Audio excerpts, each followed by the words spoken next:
Hello, good morning student. In the last video, we already discussed some information about natural environment and what are the components of natural environment. Today we will get detailed information about interaction between the components of environment.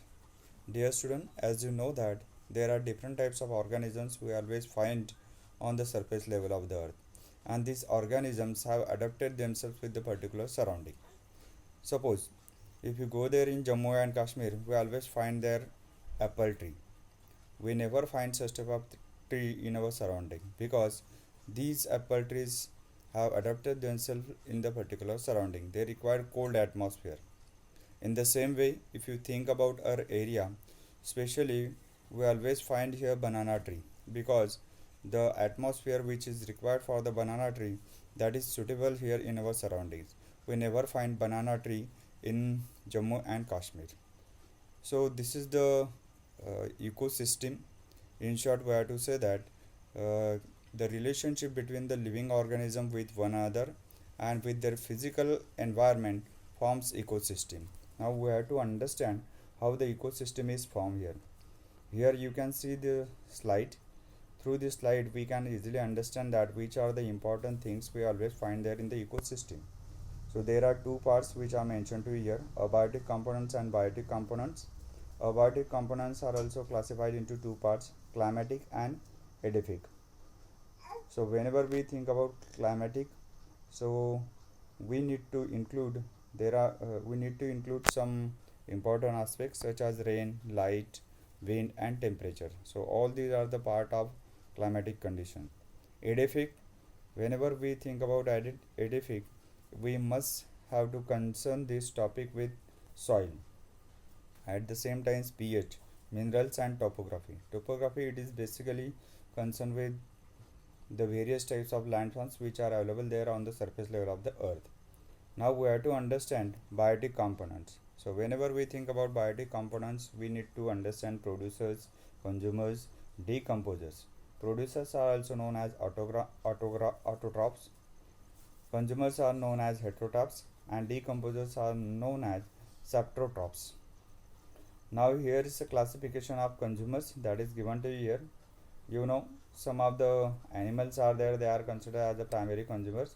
Primary consumers are also known as herbivorous. So these type of animals always survive here on grass or the different types of vegetables. Secondary consumers are known by the name of carnivorous. So such type of animals always eat flesh, meat of different animals. Tertiary consumers are the large carnivorous. And fourth one, that is quaternary consumers. Quaternary consumers are concerned with omnivorous. It means that these type of animals always eat or always survive on various type of grass, vegetables, meat, etc. So this is the ecosystem which is clearly mentioned here. Now we have to understand another concept here, that is nothing but ecology. Ecology is a branch of science that studies the interaction between the living organisms and their surroundings. It is called as ecology. So when we think about ecology, so we can say that ecology, it can be very small like puddle or it can be very big like a tropical rainforest. I hope that you have understood these two important points. Now we have to understand different types of ecosystems. There are two types of ecosystem, we always find it here, natural ecosystem and artificial ecosystem. Natural ecosystem is naturally found in the nature. So there are four examples, I have tried to mention it here. First, desert ecosystem, mangrove ecosystems, grassland ecosystem and coniferous ecosystem. Now we have to understand artificial ecosystem. Artificial ecosystem is artificially created by the human beings. Here there are two examples. These two examples are mentioned to you here. First one, aquarium. So aquarium means a glass container filled with water in which fish and the water animals are kept. Another example that is mentioned to you here, it is terrarium. It is a glass of vessel that contains plants and soils and creating a miniature ecosystem. So these ecosystems are artificially created by human being. Now we have to understand another concept here. It is nothing but biomes. Biomes biomes are very small concept as compared to the other concepts such as ecology and ecosystem. The ecosystem comprises a distinct geographical zones called biomes, wherein each zone has its physical environment and distinctive assemblage of flora and fauna. So, in short, we have to say that in different types of biomes, we always find different types of species, such as suppose we can take here example of desert ecosystem. Whenever we think about desert ecosystem, we must have to classify desert into two categories: hot desert and cold deserts. At the same times, we must have to say that there are different types of species such as floral species and faunal species we find there in hot desert.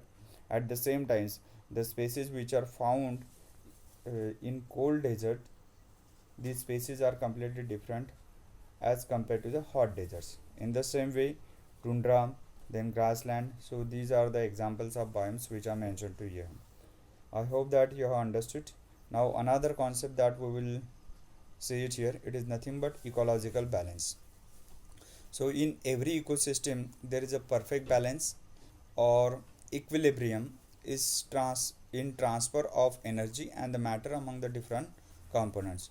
So this equilibrium is known by the name of ecological balance. So in short, we have to say that if something is changed in the ecosystem, if the balance is broken, so definitely ecosystem will not work properly. So it's necessary for us to maintain the ecological balance, because if the ecological balance is broken, if it is disrupted, so definitely the function of ecosystem will be collapse here. Now we have to understand the second part of this lesson. It is nothing but human environment. Dear student, whenever we think about human environment, at the same times we must have to think whatever we find in our surrounding or whatever it is created by the human being.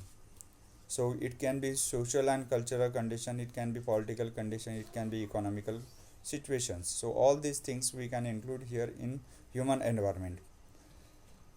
Before going to get the detailed information of the same topic, we need to understand the condition of human being in the primitive period. In the primitive society, people were having the limited needs, so that's why they did not do such type of development there during the primitive society.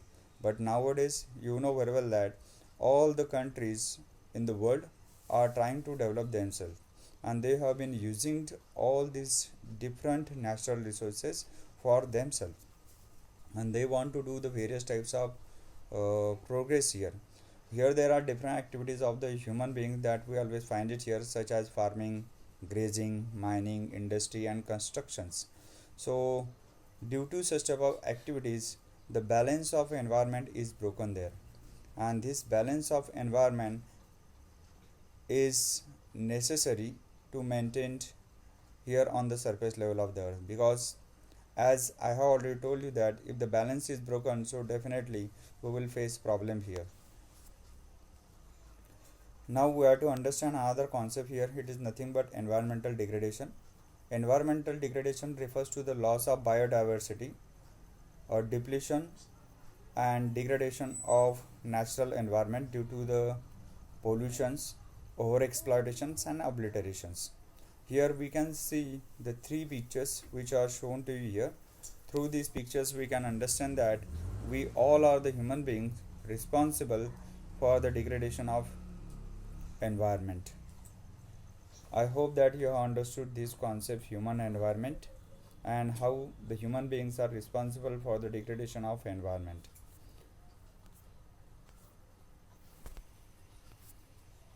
Now we will get the last concept of this lesson. It is nothing but causes of environmental degradation. There are 5 points which are mentioned to you here. Through these points we can understand how human beings are responsible for the degradation of environment. First point: inappropriate land use such as poor farming techniques, overcultivation, overgrazing and deforestation leads to the soil erosions. So there are some important things which are mentioned to here. If we do not do such type of things properly, so definitely the the fertility of the land will be decreased here. So these are the some important activities of human beings are responsible for the degradation of soil erosions. Suppose poor farming techniques, overcultivation means if you take the production of the same crops throughout the years. Overgrazing, if we take the animals or the cattle in the same field continuously, so definitely fertility of the land will be decreased there. Deforestation, if you cut forest, so the first layer of the soil that will be removed. So these are the things, these things are responsible for the degradation of environment. Second point, inappropriate disposal of waste products or pollutants both from household as well as industries harm the natural environment. Dear student, as you know that there are different types of waste products which are thrown from our houses as well as industries. If you throw such type of garbage or such type of harmful things in the atmosphere, so definitely it will be harmful for the environment. Third point, rapidly increasing populations puts pressures on the limited natural resources, which leads to the loss of biodiversity. Dear student, as you know that our India is considered there on the second rank from the point of view of population. If the population has been increasing day by day, so definitely we will face a problem there in the future. So if the population is increased, so definitely there would be a pressure on the natural resources. So these natural resources will be divided into different types of people, or will be divided into among the people there. So in short, we have to say that rapidly increasing population puts pressures on the limited natural resources, and it leads to the loss of biodiversity. Fourth point, rapid and unplanned urban development has led to the deterioration of air, water quality and the generation of waste. You know, human beings require shelter, but it should be properly planned. If it is not properly planned, so definitely um, we will face problem here. Suppose for example, all these things have led to the deterioration of air, water quality and the generation of waste. So this is another thing. Now let us see last point we need to understand, increasing transport networks also have a negative impact on the environment. For instance, constructions of parks, harbors disturb the sensitive ecosystem of the coastal areas. So this is that. So different types of vehicles we have been using it here for the transportation of something else from one place to another place, and definitely different types of harmful gases are emitted here in the atmosphere, and these harmful gases are polluting the environment there. So I hope that you have understood this concept too. So these are the 5 points which are mentioned here, and these 5 points are responsible for the degradation of environment. Now we have to understand the concept map here. So this concept map shows to you that what are the things we have learned throughout this particular chapter. Okay, so I hope that you have understood the detailed information of this lesson. Still, if you are having any doubt, if you don't understand anything else, you can text your message to me. Thank you very much.